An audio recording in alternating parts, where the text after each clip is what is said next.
Camilla, you've written more about the royal family over the years than most people. What was your reaction to this news?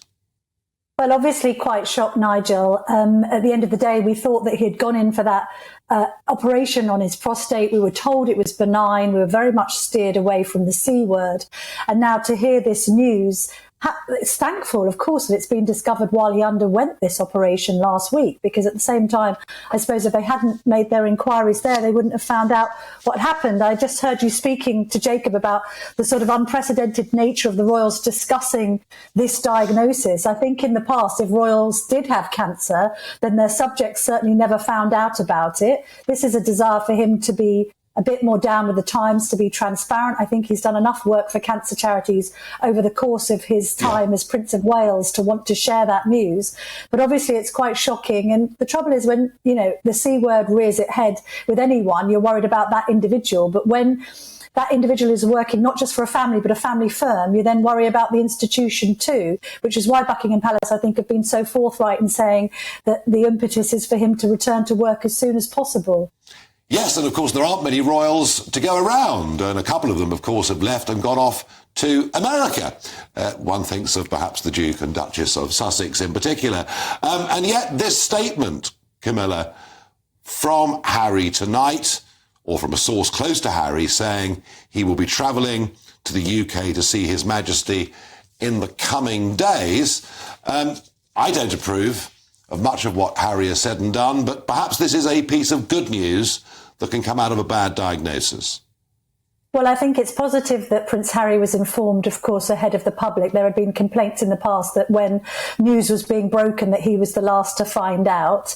I think certainly when it comes to sort of talk of a royal rapprochement, sometimes it takes an event like this, doesn't it, to bring family members together. And we know that the King has been desperately sad about what's been happening in recent years. The fact that Harry left the family, left the country, and indeed isn't on speaking terms with William.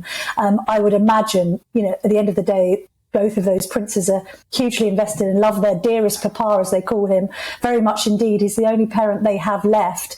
And I think when something like this happens, and let's not forget, he's 75, he's working well beyond retirement age. They've both spoken in the past about him being a workaholic and never slowing down.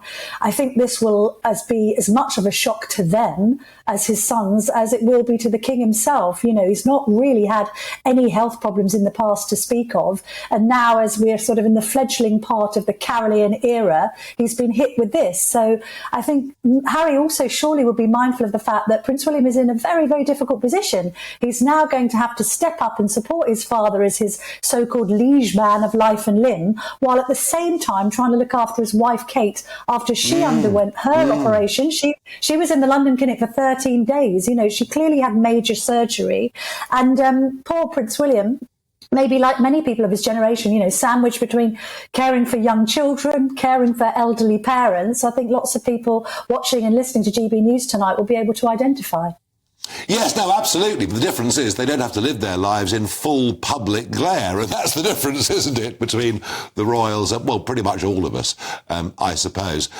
Camilla, I've been making the point over and over that whilst the King was very open about the prostate problem, I think this statement leaves us with more questions than answers. Inevitably, I would have thought the press pack are going to be demanding of Buckingham Palace more information in the next few days. Oh, it's a difficult one, isn't it? There's a careful balancing act. On one hand, as we've just discussed, they've been more open than is usually the case. Even telling us he was going to have the procedure on the prostate was one thing. They have given us some guidance behind the scenes as to how they're going to manage the situation. This idea of the King carrying on with some engagements, but not public-facing ones. We understand, for instance, he will continue to have his weekly audience with Rishi Sunak. He's going to have to delegate other duties, no doubt. We obviously hope that he has a quick and swift recovery, and that he isn't too badly affected by what's only been described as a schedule of regular treatments. He's going to be treated as an outpatient. They're wanting us to avoid too much speculation. And in a way, I think that is kind of fair. I mean, as a journalist, one's always trying to get to the truth of any matter.